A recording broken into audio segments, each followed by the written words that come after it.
От правильного распределения вещей в рюкзаке зависит восприятие его веса, комфорт при движении, возможность быстро найти и достать нужные вещи и даже ваше здоровье.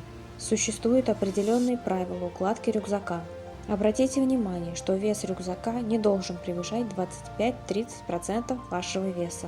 Все самое тяжелое кладем ближе к спине в области от поясницы до лопаток, соблюдая баланс веса по сторонам, иначе вас будет либо тянуть к земле, либо раскачивать, как маятник. То есть на самое дно кладем спальный мешок, он достаточно легкий и точно понадобится только в лагере. Затем со стороны спины располагаем тяжелое снаряжение, палатку, газовое оборудование, продукты. С внешней стороны на этом же уровне снаряжение среднего веса, одежда. То, что может понадобиться в пути и часто используется, убираем в верхний клапан рюкзака. Старайтесь не навешивать снаряжение снаружи на строп рюкзака. Если все же что-то пристегиваете, то следите, чтобы эти вещи были компактны, плотно пристегнуты и не болтались при движении. Так вы не будете цепляться за деревья и ветки, которые могут встретиться на пути. Все вещи лучше разложить по пакетам, тогда в рюкзаке не будет беспорядка. Можно использовать компрессионные мешки, зип-пакеты или гермомешки. Последние будут еще и дополнительной защитой от влаги. Заранее подумайте, что может пригодиться вам в пути или на привале. Эти вещи кладите сверху или во внешний карман рюкзака.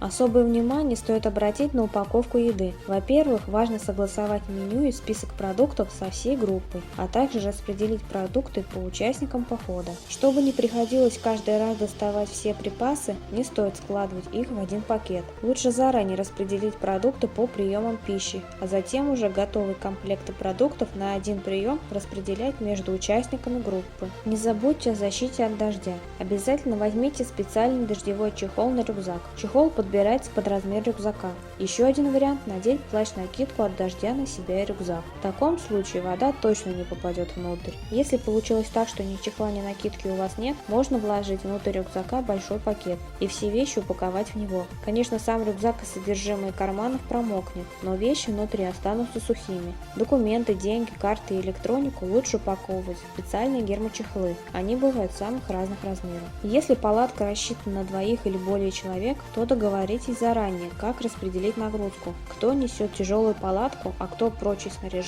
или продукты. В группе непременно должна быть общая аптечка. Заранее согласуйте ее содержимое со всеми членами группы. Если вы присоединяетесь к организационному походу, то, как правило, общую аптечку собирают организаторы. В таком случае узнайте заранее, что в нее входит, и под рукой всегда должна быть личная аптечка с вашими индивидуальными лекарствами. Отрегулируйте рюкзак под себя. Если подвеска регулируется, настройте ее под свой рост. У некоторых рюкзаков есть возможность регулировать даже ширину плеч. Между плечом и лямками не должно быть свободного места, а бедренный ремень должен сидеть именно на бедрах и плотно облегать. Помните, что большая часть веса должна приходиться как раз на бедра, а не на плечи. Затяните все боковые лямки, заправьте свисающие концы стяжек и строп, чтобы они не болтались на ветру и не раздражали вас своим хлопаньем. И надевайте рюкзак медленно и без рывков. Берегите свои плечевые связки, а также швы рюкзака от разрыва. Ходите в походы чаще и легких вам рюкзаков.